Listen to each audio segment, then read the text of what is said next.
করতে পারে। তার ভিতরে এক নম্বর বলেছিলাম তওবা ইস্তেগফার করে আগের সব গুনাহগুলো থেকে আল্লাহর কাছ থেকে মাগফিরাত আদায় করে নেওয়া, যাতে করে রমজানে ইবাদতের জন্য আপনি উপযুক্ত হন, আল্লাহর রহমত প্রাপ্তির তৌফিক প্রাপ্ত হন। অনেক সময় গুনাহগুলো ইবাদতের ক্ষেত্রে বাধা হয়, গুনাহের কারণে আল্লাহর ইবাদতের তৌফিক হয় না।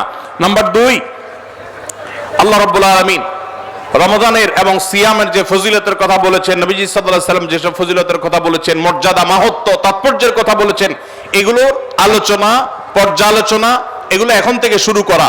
আপনার অফিসে, বাসায় বিভিন্ন রকমের হাদিস, রমজানের ফজিলত, সাহরি ইফতারের ফজিলত, গুনাহমুক্ত থাকার ফজিলত, তাকওয়া চর্চার ফজিলত, রমজানের আমল, এগুলো এখন থেকে জানাশোনা শুরু করে দেন। এখন থেকে এটা রিহার্সাল শুরু করেন। রমজানকে অর্থবহ করবার জন্য আমরা রমজান প্ল্যানার করেছি। রমজানকে অর্থবহ করবার জন্য আমরা কোরআন তারাবির সালাতে কোরআনের বার্তা বই করেছি। রমজানকে অর্থবহ করার জন্য আমাদের আরেকটা বই আসছে, মাহে রমজানের 27 আমল। এই সব আয়োজন কিভাবে রমজানকে সুন্দরভাবে কাটানো যায় সেজন্য এখন থেকে আপনি ফজিলতের হাদিসগুলো জানেন, আলোচনা করেন, দেয়ালে দেয়ালে নিজের বাসায় লাগায় রাখেন এবং বারবার দেখেন, পর্যালোচনা করেন, আবহ তৈরি হবে ইনশাআল্লাহ। নাম্বার 3, তৃতীয় প্রস্তুতি হলো এইবারের রমাদানে যে কোনো ভাবে মাগফিরাত আদায় করে ছাড়বো আল্লাহর কাছ থেকে। জাহান্নামীদের তালিকা আমার নাম থেকে থাকলে এটা কাটায় ছাড়বো এই মর্মে প্রতিজ্ঞা করা, এটাও প্রিপারেশন। এখন থেকে নিয়ত করা যে এই রমজানটা অর্ডিনারি রমজান হবে না, এই রমজানটা শুধু সাহরি আর ইফতার আর তারাবি এই 3 জিনিসের নাম হবে না, এটা একটা অর্থবহ রমজান হবে। একটা নাফরমানি আমি করব না, একটা গুনাহ আমি করব না। এখন থেকে প্রতিজ্ঞা করতে হবে নিজের সাথে নিজে, প্রতিদিন নিজের সাথে নিজের বোঝাপড়া ফাইনাল করতে হবে, এটা প্রস্তুতি। নাম্বার 4, বিগত রমাদানের যদি কোনো রোজা কাজা হয়ে থাকে সেগুলো সব আদায় করে শেষ করতে হবে শাবানের মধ্যে। নাম্বার 5, শিরক এবং হাসাদ, হিংসা, এগুলোর কারণে আল্লাহর সাধারণ ক্ষমার উপযুক্ততা মানুষ হারিয়ে ফেলে, সেগুলো থেকে মুক্ত থাকার প্রতিজ্ঞা করে মুক্ত থাকার জন্য চেষ্টা করতে হবে এখন থেকে, যে শিরক থেকে থাকলে জীবনে কখনো সে শিরক থেকে মুক্ত হওয়া, অন্তরের কার প্রতি হাসাদ থাকলে সেটাকে দূর করা, তার কল্যাণকামী হওয়া, এগুলোর মধ্য দিয়ে রমজানে যে সাধারণ ক্ষমা হবে তার জন্য যে উপযুক্ততা তৈরি করা, এটাও রমজানের প্রস্তুতির অংশ। নাম্বার 6, বিগত রমজানগুলোতে কোন কোন কারণে আমার আমল হয় না, কোন দোস্তের কারণে, কোন বন্ধুর কারণে, কোন গ্রুপের কারণে, কোন অ্যাপসের কারণে, কোন ফেসবুকের কারণে, সেগুলো একটা একটা করে এই রমজানে যেন জীবনে না থাকে সেগুলা ছিন্ন করার জন্য প্রস্তুতি নেওয়া। নাম্বার 7, রমজানের মাসলা মাসাইল গুলো জানা, এটাও রমজানের প্রস্তুতির অংশ, এখন থেকে সেটা করা। 8 নম্বর হলো রমজানে যে আমল করতে চান এখন থেকে সেগুলো শুরু করে দেন, তেলাওয়াত করা। অনেক সালাফ শাবান মাস থেকে প্রচুর তেলাওয়াত করা শুরু করতেন, নবীজি শাবান মাস থেকে নফল রোজা শুরু করতেন। এগুলো হলো আগে থেকে প্রস্তুতি এবং মহড়া। রমজানে যা করবেন, দান সাদকা করবেন, এখন থেকে লিস্ট করেন, তালিকা শুরু করে দেন, টাকা পয়সা ব্যবহার শুরু করে দেন, এগুলো হলো পার্ট অফ প্রিপারেশন। 9 নম্বর হলো রমজান কিভাবে কাটাতে চান তার একটা রুটিন করে ফেলেন, দিন রাত 24 ঘন্টার রুটিন। বাচ্চাদের, ফ্যামিলির অনেক ধরনের আমল আছে রমজানকে কেন্দ্র করে, যেগুলো হারিয়ে গেছে আমাদের সমাজ থেকে। রুটিন করেন এবং ইলম অর্জন করার চেষ্টা করেন।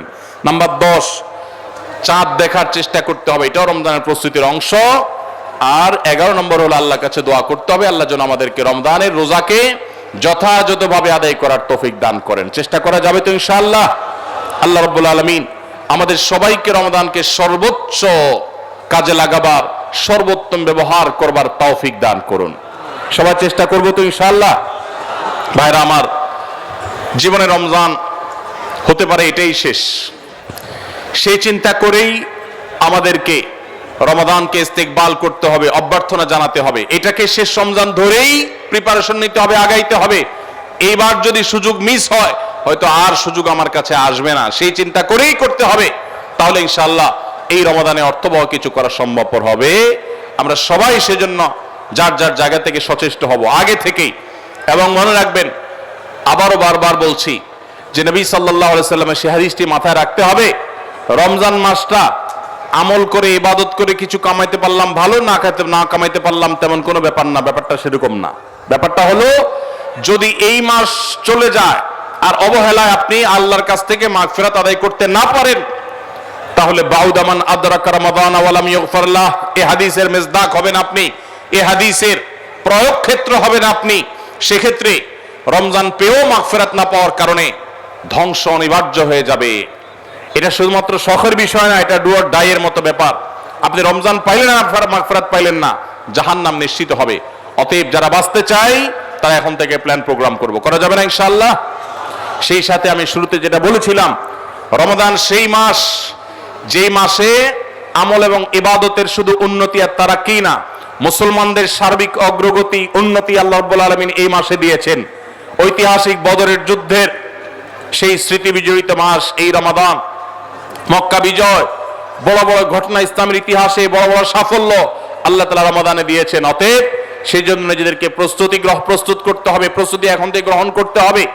এবং বাংলাদেশের এই মাটি আল্লাহ রাব্বুল আলামিন যেন দ্বীনের জন্য, ঈমানের জন্য, কোরআনের জন্য, সুন্নাহর জন্য কবুল করেন। এদেশের মুসলমানদের অন্তরের অন্তঃস্থলে যেন দ্বীনকে আল্লাহ তাআলা গেঁথে দেন। আমাদেরকে সবাইকে যেন আল্লাহ তাআলা প্র্যাকটিসিং মুসলমান বানায় দেন। নামধারী মুসলমানদেরকে আল্লাহ যেন সিরিয়াস মুসলমান বানায় দেন। নামাজি মুসলমানকে যেন আল্লাহ আখলাকওয়ালা মুসলমান বানায় দেন। আখলাকওয়ালা মুসলমানকে যেন আল্লাহ মুখলিস মুসলমান বানায় দেন। আমরা সব সময় দোয়া করব ইনশাআল্লাহ। এই আসন্ন রমাদানকে কেন্দ্র করে সেই দোয়া আরো বাড়াতে হবে, তার প্রিপারেশন আরো বাড়াতে হবে। এদেশের সংখ্যাগরিষ্ঠ মানুষ তারা ইসলামকে পছন্দ করে, মুসলমান তারা ইসলামকে ভালোবাসে মনে প্রাণে, ধর্মপ্রাণ। এরপরও এদেশে একের পর এক বিভিন্ন সময় আমরা দেখেছি ইসলামকে নানাভাবে আঘাত করা হয়। আমরা মুসলমানরা সর্বশক্তি দিয়ে এই সামান্য কিছু হাতে গোনা ইসলাম এবং মুসলমানদের প্রতি বিদ্বেষ পোষণ করা এই অপশক্তি, এদেরকে দমন করবার শপথ আমাদেরকে গ্রহণ করতে হবে রমাদানকে কেন্দ্র করে। আপনারা অনেকে ইতিমধ্যে জেনেছেন, অনেকে আপনারা জেনেছেন এবং দেখেছেন, দেশে সংস্কার কার্যক্রম যে চলমান আছে, এখানে নারী বিষয়ক সংস্কারের যে কমিশন, সেই কমিশন পত্রপত্রিকা আপনারা দেখেছেন, অনেকে সুপারিশ করেছে বৈষম্য দূর করার নাম দিয়ে কোরআন যে বাবার সম্পত্তিতে, মায়ের সম্পত্তিতে মেয়েদেরকে ছেলেদের অর্ধেক সম্পদ দিতে বলেছে, সে আইনটা এখনো সামাজিকভাবে প্রচলিত আইনে কার্যকর আছে। এইটাকে পরিবর্তন করার, আল্লাহর বিধানকে পরিবর্তন করার সুপারিশ করেছে এই নারী বিষয়ক সংস্কার কমিশন। এই সুপারিশ বাস্তবায়ন করার দুঃসাহস যদি কেউ দেখায়, তাহলে এটা হবে সবচেয়ে বড় অপরিণামদর্শী কাজ, সবচেয়ে দুর্ভাগ্যজনক অধ্যায়। শুনতে খুব ভালো শোনা যায়, খুব মুখরোচক মনে হয়। একই বাবার সন্তান ছেলে এবং মেয়ে, ছেলে 2 টাকা পাইলে মেয়ে কেন 1 টাকা পাবে? কিন্তু এর পেছনে লুকায়িত আছে এক গভীর শয়তানের ষড়যন্ত্র। সেটা হলো পশ্চিমা পৃথিবীর মানুষেরা তাদের পরিবার ব্যবস্থাপনা ধ্বংস হয়ে গেছে, বহু আগেই তাদের পরিবার ব্যবস্থাপনা মুখ থুবড়ে পড়েছে। আজ এই ভারতবর্ষে শুধু মুসলমান কেন, আমাদের এই অঞ্চলের হিন্দু, খ্রিস্টান, বৌদ্ধ সব ধর্মের মানুষের মধ্যে পারিবারিক বন্ডিং এবং পরিবার ব্যবস্থাপনা, স্বামী স্ত্রীর মধ্যকার সৌহার্দ্য যতটুকু আছে, পশ্চিমারা সেগুলা কল্পনাও করতে পারে না। ওরা আমাদের চাইতে জ্ঞানে বিজ্ঞানে এগিয়ে থাকতে পারে, ওরা আমাদের চাইতে তথ্য প্রযুক্তিতে অগ্রসর থাকতে পারে, তারা অবকাঠামোতে আমাদের চাইতে 200 বছর এগিয়ে থাকতে পারে, কিন্তু পরিবার ব্যবস্থাপনা আমরা ওদের চাইতে 500 বছর এগিয়ে আছি। আমাদের এখানকার স্বামী স্ত্রীর মধ্যকার ভালোবাসা, এটা তাদের দেশে সোনার হরিণ। আমাদের এখানকার সন্তানের সাথে বাবা মার বন্ডিং, তাদের ওখানে সেটা দুষ্প্রাপ্য।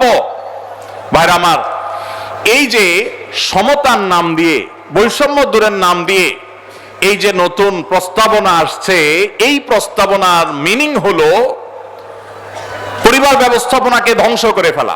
কিভাবে সেটা? ছেলে এবং মেয়ে উভয় যখন সমান সমান হারে 1 টাকা 1 টাকা করে পাবে, তখন পশ্চিমাদের মতো ছেলে বলবে মেয়েকে, বাসা ভাড়া তুমি অর্ধেক শেয়ার করো, সংসার খরচ তুমি অর্ধেক শেয়ার করো, যেভাবে পশ্চিমা পৃথিবীতে আছে। এইটা যদি শুরু হয়, তখন পরিবার ব্যবস্থাপনা ওদেরটা যেরকম ধ্বংস হয়েছে, আমাদেরটাও ধ্বংস হওয়া অনিবার্য হবে। দুইজনকে ঘরের বাহির হতে হবে। এটা হলো স্বামী স্ত্রীর মধ্যকার রেষারেষি শুরু হওয়ার একটা সূচনা, একটা সূত্রপাত, যে তোমার কাছেও 2 টাকা আছে, আমার কাছেও 2 টাকা আছে, তাহলে সংসার খরচ আমি দিলে তুমি কেন দিবা না, তোমাকেও দিতে হবে। এখন আল্লাহ রাব্বুল আলামিন যে সুন্নাতুল্লাহি ফিল আরদ, পৃথিবীতে আল্লাহর যে নিয়ম রেখেছেন, পুরুষরা বাহিরের দিকটা সামলায়, মেয়েরা ভেতরের দিকটা সামলায়। পুরুষরা বাহিরের জগৎটাকে দেখে, মেয়েরা ভেতরের জগৎটাকে দেখে। এই যে বন্টন, এই বন্টনের মধ্য দিয়ে যে পরিবার ব্যবস্থাপনা মানব সভ্যতার শুরু থেকে আজও পর্যন্ত আসছে, এটার ভিন্ন পথ এক্সপেরিমেন্ট করে চালিয়ে, পরীক্ষা চালিয়ে পশ্চিমারা ফেইলিওর হয়ে গেছে, ব্যর্থ হয়ে গেছে। এখন আমাদের সমাজকে ব্যর্থ করার অপচেষ্টায় এদেশে তাদের কিছু দোসররা করছে এবং তারা এই কাজে লিপ্ত আছে। বিধায় আমাদেরকে চোখ কান খোলা রাখতে হবে।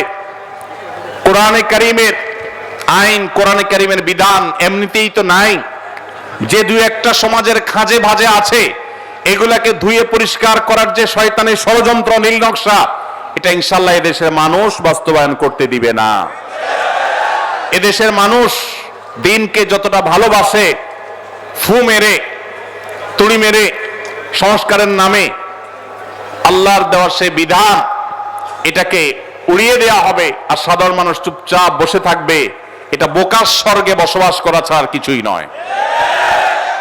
এমনিতেই কোরআনের কোন আইন, কোন বিধান, আল্লাহর আদেশ বা নিষেধ মুসলিম অধ্যুষিত দেশ হিসাবে, ধর্মপ্রাণ মানুষদের দেশ হিসাবে, সেটা আমাদের আইনে, সংবিধানে এমনিতেই স্থান পাচ্ছে না। যেগুলো আছে দুই একটা, সেগুলো মুছে পরিষ্কার করার এই ষড়যন্ত্র এদেশের প্রত্যেকটা মুসলমান রুখবে ইনশাআল্লাহ। ভাইরা আমার, এই জন্য আমাদেরকে চোখ কান খোলা রাখতে হবে, আমাদেরকে সতর্ক থাকতে হবে।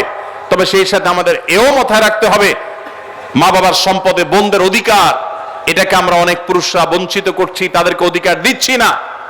যেটুকু কোরআন বলেছে সেটুকুর বাস্তবায়ন হলেই সমাজ শান্তিতে পরিপূর্ণ হয়ে যাওয়ার কথা, কিন্তু সেটা বাস্তবায়ন করার নাম নাই, সেটাকে পরিবর্তন করার বরং চেষ্টা চলছে। ভাইরা আমার, আল্লাহ রাব্বুল আলামিন আমাদেরকে নারী পুরুষের মধ্যে সমতা বিধান করতে বলেন নাই, ন্যায্যতা বিধান করতে বলেছেন। কি করতে বলেছেন? সমতা। ইসলাম সমতার কথা বলে না, ন্যায্যতার কথা বলে। সব সময় সমতা মানুষের ন্যায্যতাকে নিশ্চিত করে না, সব সময় সমতা মানুষের ন্যায্যতাকে নিশ্চিত করে না। এই জন্য ইসলাম ন্যায্যতা কথা বলেছে। ন্যায্যতা এটা থাকতে হবে, সমতা থাকা জরুরি নয়। আল্লাহ আপনাকে একটা ছেলে দিছে, একটা মেয়ে দিছে। ছেলেটার জ্বর হয়েছে, তাকে নাপা খাওয়াইছেন 103 ডিগ্রি জ্বর। মেয়েটার শরীরে কোনো জ্বর নাই, সুস্থ মানুষ। তাকে বলতেছেন, তুমিও তো আমার ঘরে জন্ম নিয়েছ, এক পাতা নাপা কিনেছি, ছেলেটাকে খাইয়েছি একটা, তুমিও তো ভাত খাইছো, এখন একটা নাপা তুমিও খাও, না হলে তো আমার ভয় হয় যে আমি সমতা বিধান করলাম না। কি বলেন? ছেলের জ্বর হয়েছে, তাকে নাপা খাওয়াইছেন, এখন সমতা যদি বজায় রাখতে হয় তাহলে মেয়েকেও কি করা লাগবে? নাপা খাওয়ানো। এক ছেলের বয়স 20, তার জন্য যে সাইজের জামা কিনেছেন, আরেকজনের বয়স 10। সমতা বিধান করতে হলে তার জন্য একই সাইজের জামা কিনতে, একই সাইজের জামা যদি কিনেন তাহলে সেটাকে ইনসাফ হবে না বেইনসাফ হবে? ইসলাম এই মুখরোচক, সস্তা, শুনতে শুধু ভালো শোনা যায় এরকম সমতা নারী পুরুষের মধ্যে করতে বলে না, ন্যায্যতাকে নিশ্চিত করতে বলে। আপনি কোথাও আপনার ছেলে মেয়েদেরকে কোনো ভালো কিছু দেখাবার জন্য নিয়ে গেছেন, দুইজন ছেলে বা একজন ছেলে একজন মেয়ে গেছে, একজন বড় একজন ছোট, একটু উপরে উঠে দেখতে হবে। সেজন্য যে বড় 15 বছর বয়স, তার দেখার সুবিধার জন্য 3টা ইট দিয়ে বলেছেন, তুমি এবার দাঁড়াও, সে দেখতে পাচ্ছে। এখন যার বয়স 5, তার জন্য যদি 3টা ইট দেন, সে কি দেখতে পাবে? কিন্তু যেহেতু বড়জনকে 3টা দিবেন, ছোটজনকেও 3টা দিবেন, ছেলেকে 3টা দিবেন, মেয়েকেও 3টা দিবেন, এটা হলো সমতার দাবি। আর ন্যায্যতার দাবি হলো যার 3টা লাগে তারা 3টা দিবেন, যার 6টা লাগে তাকে 6টা দিবেন। এটা হলো ন্যায্যতা। ইসলাম নারী পুরুষের মধ্যে ন্যায্যতা নিশ্চিত করতে বলে, সমতা নয়। পশ্চিমারা যে সমতার কথা বলে, এটা মুখরোচক, বস্তাপচা, সস্তা স্লোগান। এই স্লোগান কখনো ইনসাফ প্রতিষ্ঠা করতে পারে না। পশ্চিমাদের সমাজ ব্যবস্থা ইনসাফ প্রতিষ্ঠা হয় নাই। নারীরা মুসলমানদের চাইতে 1000 গুণ বেশি নিগৃহীত, নিষ্পেষিত। আমাদেরকে বুঝতে হবে এবং ধারণ করতে হবে। আল্লাহ রাব্বুল আলামিন কোরআন এবং হাদিসের আলোকে আমাদের জীবনকে, আমাদের সমাজকে, আমাদের দেশকে, আমাদের পরিবারকে, সবকিছুকে ঢেলে সাজাবার তৌফিক আমাদেরকে দান করুন। আমাদেরকে কোরআন এবং হাদিসকে ধারণ করতে হবে, রমাদান কর্তব্য করতে হবে। যে সমস্ত কথা আমরা শুনলাম, জানলাম, দিনভর আলোচনা হলো, আল্লাহ তাআলা আমাদের সবাইকে আমলের তৌফিক দান করুন। হাদা ওয়া